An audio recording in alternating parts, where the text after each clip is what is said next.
Hello viewers, in this video I shall try to give you a little insight about a novel, and the title of the novel is The Namesake.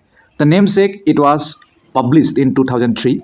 It is the debut novel by the American author Jhumpa Lahiri.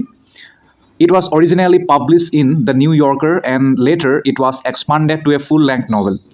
Besides, this novel explores many of the same emotional and cultural themes as Lahari's Pulitzer Prize winning short story collection, Interpreter of Maladies. Furthermore, this novel also moves between events in Calcutta, Boston, and New York City, and also it examines the nuances involved with being caught between two conflicting cultures with distinct religious, social, and ideological differences.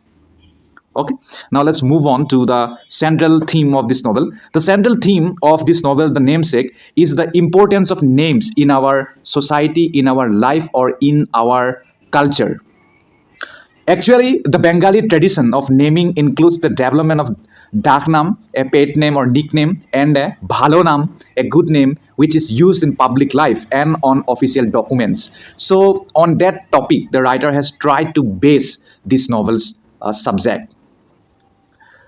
Uh, if you talk about Jhumpa Lahiri, then her full name is Nilanjana Sudesna Jhumpa Lahiri. She was born on July 11, 1967. She is an American author known for her short stories, novels, and essays in English, and more recently in Italian too. So this novel story, it begins as Asoka, and we can say Asok and Asima Ganguly, a young Bengali couple. They live Calcutta, India, and settle in Central Square in Cambridge, Massachusetts, USA. Asoka or Asok, he is an engineering student at the Massachusetts Institute of Technology, in short MIT, just like our IIT. And Asima struggles through language and cultural barriers as well as her own fears as she delivers her first child alone in the land of opportunity called USA. And had the delivery taken place in Calcutta, she would have had the baby at home surrounded by family. But in USA, you all know, their culture is little bit different, not like our India. And the delivery is successful, but the new parents learn that they cannot leave the hospital before giving their son a legal name. Okay, so that was a kind of custom or rule in USA. But in our India, that is not the case.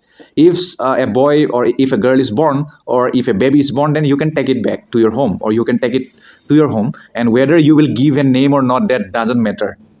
But that is not the case in USA. So that is the thing here it is saying. Why? Because in our India, in our most of the cultures, we always organize or we celebrate a baby naming ceremony, right? And after that only a name is given to a child or to a baby. So the traditional naming process in their families is to have an elder who will give the new baby a name, and the parents wait for the letter from Asima's grandmother. The letter never arrives, and soon after the grandmother dies. According to Bengali culture calls for a child to have two names, a pet name to be called by family and a good name to be used in public.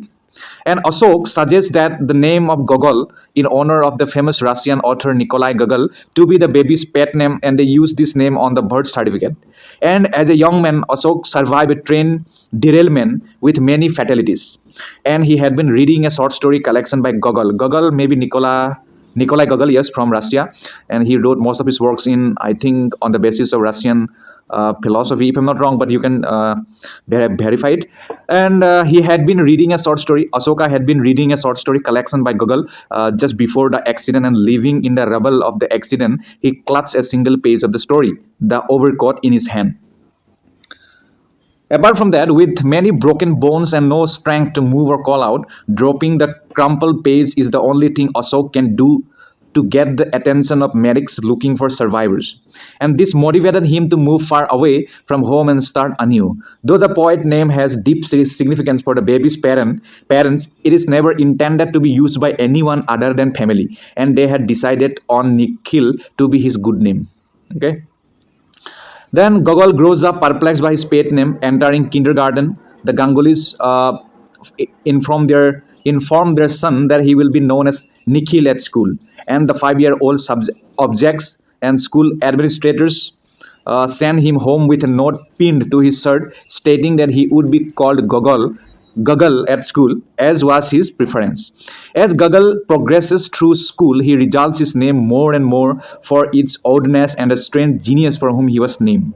Ashok senses that Guggle is not old enough to understand its significance. When he informs his parents that he wishes to change his name, his father reluctantly agrees. Shortly before leaving for college, Guggle legally changes his name to Nikhil Ganguly. This change in name and Guggles going to Yale maybe university, rather than following his father's footsteps to MIT, it sets up the barriers between Guggle and his family. And the distance both geographically and emotionally between Guggle and his parents, it continues to increase. He wants to be American, not Bengali. And then he goes homeless frequently, and he dates American girls and becomes angry when anyone calls him Guggle. And during his college years, he smokes cigarettes and marijuana, and he also goes to many parties and loses his virginity to a girl he cannot remember. And as he is going home for the summer, Guggle's train is suddenly stopped when a man jumped in front of the train.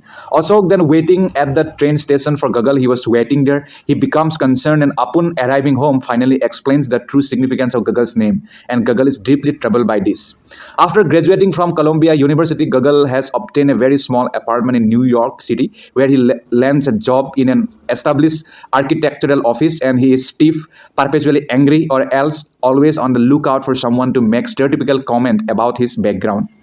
At a party, Guggle meets an outgoing girl named Maxine, with whom he begins a relationship. Maxine's parents are financially well off and live in a 4-story house in New York City with one floor occupied entirely by Maxine. Then Guggle moves in with them and becomes an accepted member of her family. When Maxine's parents visit her grandparents in the mountains of New Hampshire for the summer, they invite Maxine and Guggle to join them. Subsequently, Guggle introduces Maxine to his parents. Asima dismisses Maxine as something that Guggle will eventually get over. Shortly afterwards, Ashok dies of a heart attack while teaching in Ohio. Then Gogol travels to Ohio to gather his father's belongings and his father's assets. Then Gogol gradually withdraws from Maxine, eventually breaking up with her. He begins to spend more time with his mother and sister Sonia. Later, Asima suggests that Guggle contact Mosumi, the daughter of one of her friends, whom Guggle knew when they were children and who broke up with her fiancé, Graham, shortly before their wedding. Then Guggle is reluctant to meet with Mosumi because she is Bengali, but does so anyway to please his mother. Later, Mosumi and Guggle, they are attracted to each other and eventually are married. However, by the end of their first year of marriage, Mosumi becomes restless. She feels tied down by marriage and begins to regret it. And Gogol also feels like a poor substitute for Graham. He feels betrayed when she casually reveals his old name at a party with her friends. Consequently, Mosumi has an affair with Dimitri, an old acquaintance, the revelation of which leads to the end of their marriage. With Sonia preparing to marry her fiance, a Chinese American named Ben, Gogol is once again alone. And as Asima prepares to return to India, Guggle picks up a collection of the Russian author's stories that his father had given him as a birthday present many years ago.